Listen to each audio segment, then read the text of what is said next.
What's up, guys? This is Marathon coming back with another video, and today I just want to talk about my future plans for Black Ops 3 and what I'm going to be doing competitively.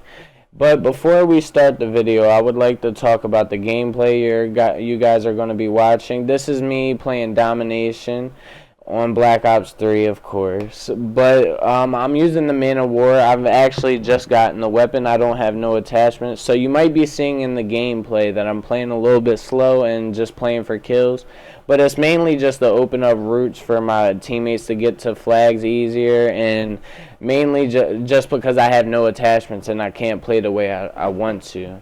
But before we go off topic, let's talk about my future plans for Black Ops 3.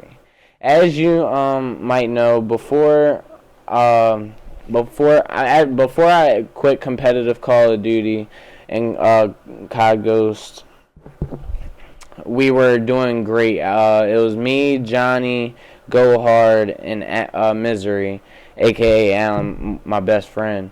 We were going great. We were fighting for sponsorships. We almost had full funding to go to events, but Alan ended up having to quit because he ran into money issues, so he ended up having to get a job. Go Hard, he wanted to stop competing, so he wanted to become a coach.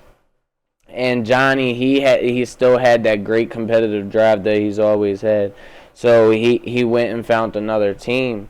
And me, I was stuck in a situation also, like, nobody. I liked the game because of the team we had and we were playing good, but the people I played with after the chance I gave, the last chance I gave the game, we just didn't play good, and I didn't want to ruin my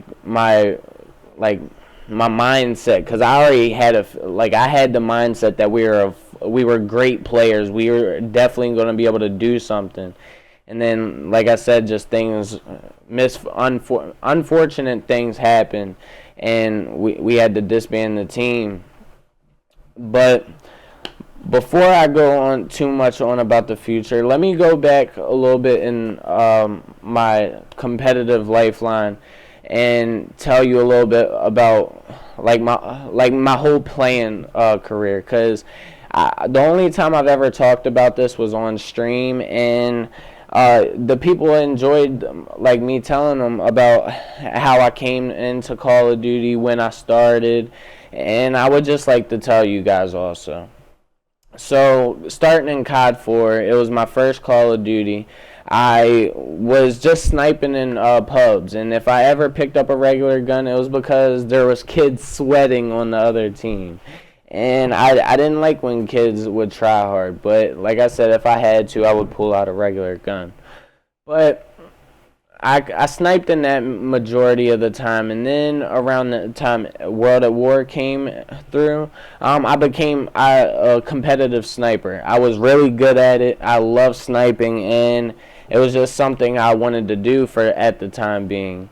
And I was doing great. I was playing good in tournaments. We were getting top 8 in that. But for competitive sniping, that wasn't nothing, because if you weren't placing first or second, you weren't getting no money. So, and MW2 rolled around, I took it even more serious. I made sure I got better. I was playing competitive sniping pickup matches 10 hours a day, just getting my shot better, making sure I knew how to snipe in that game.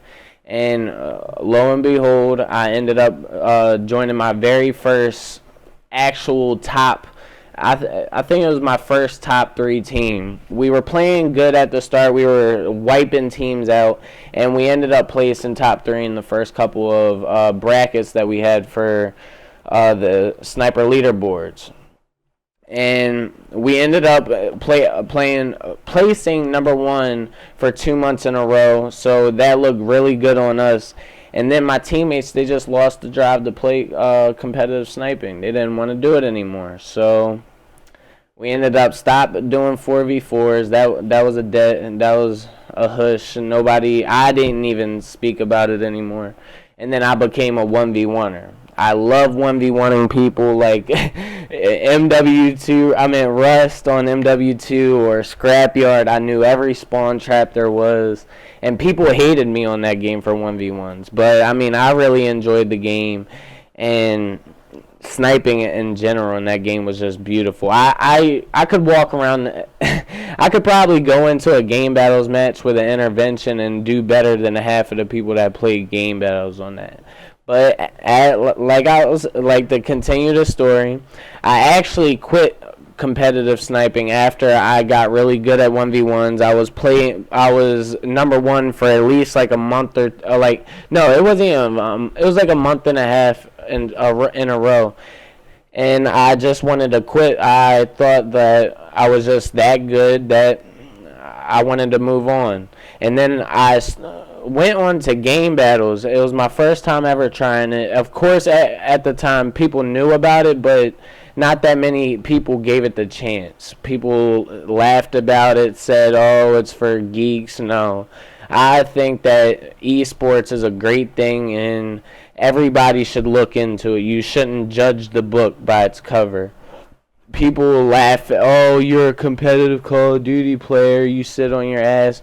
Well, I'm trying to make it a pro career. I'm trying to do things with this. But just some people don't understand. We all have our own opinions, right? Well, like I said, I started doing game battles in MW2, and then Black Ops 1, the same thing, just kept on playing game battles, but I knew I was getting better throughout both games. So that was always good for progression-wise, but then MW3 rolled around, and then me and Alan ended up playing together. We went into competitive sniping. He refreshing me like on wanting to become a competitive sniper again, because I was just playing with somebody I really like. He's always been one of my best friends, and just playing with him, it made things 10 times better. And even at that, we were great at 2v2, so not really many people beat us, and if it did, it was seldom. We were great at headquarters. We would even go back on MW2 and scrape people in competitive sniping, which was great. And at the end of that, we got tired of scraping people in competitive sniping, so we ended up going on the game battles at the end, and we were doing really good. We had like I don't want to give y'all like a estimate, because I knew what it was around it. We were like 20-6. We had like a really good record at the end of the game, and then we went on to Black Ops 2, one of the best games ever made. If it's not Black Ops 3, it's Black Ops 2, especially competitive Call of Duty wise. That's when we first started taking stuff a little bit more serious. We started playing league play. We were trying to go to COD champs, because me and Alan were, because it was 17 plus, so me and Alan were old enough at the time. And we grinded league play so much, and we thought that we were great players, but when we went to actual LAN environment, we weren't placing bad. We were placing top 2 every LAN, a local LAN, but we knew that if we wanted to become pro players, we were going to have to play with better players. Not saying that our teammates at the time were bad, it's just sometimes you actually do have to play with different people just to make things click differently. So, like I said, we found different teams, went through a whole bunch of different players, but mainly, majority of the time, me and Alan always have stuck together. Whatever team he was on, I was on too. We were the duo. But then came out Call of Duty Ghosts, and we found Johnny and Go Hard. We played great. We never lost a scrim, and then we actually started hitting up sponsorship companies, such as G4G. We were hitting up Gamma Labs. We were hitting up a whole bunch of sponsors because we felt like we had that much talent. We were playing top amateur teams at the time, like Impulse, like the G4G team. We played against another top amateur squad, but like I said, everybody ran into some at-home problems or just team-wise problems, and we ended up quitting after before the game could end. And like I said, I stopped playing for the rest of Ghost because the people that I was finding afterwards just weren't working. And going into AW, I played GBs for fun. I would play with friends that I knew off of Xbox, but it was nothing serious. I didn't enjoy the game. I thought jetpacks honestly ruined the game, but it was a good year for esports. You seen Optic dominate the game, them and FaZe, and I was just spectating. I didn't like it. And then knowing that Treyarch, thank you, Vaughn, we trust. He made a great game. Black Ops 3, it's so smooth on the PS4. I don't know personally how it is on the Xbox One. I can't say.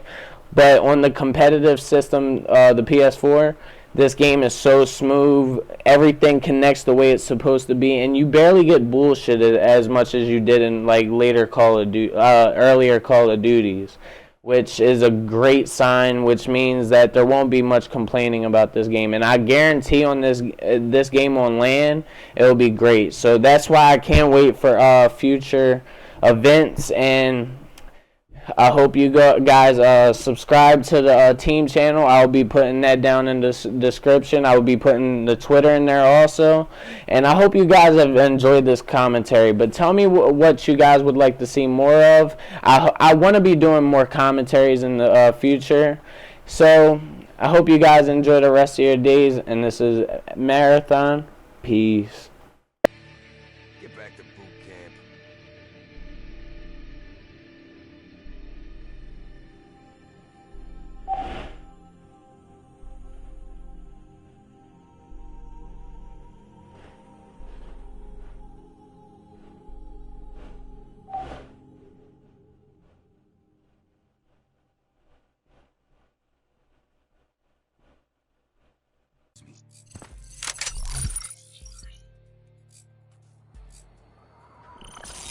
Capture objective.